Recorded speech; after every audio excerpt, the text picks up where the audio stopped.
Hey everyone, in this video, let's talk about how you can change the currency on Kraken.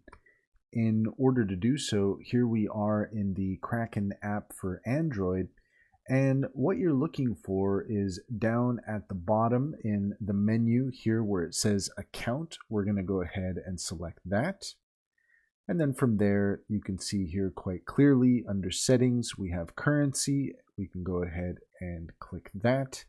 And then from here, you can see that you have the options that are available to you at this time. These are the only options that are available. So if you don't see your currency on here, then you might want to contact the team in order to ask whether or not that will be added in a future update.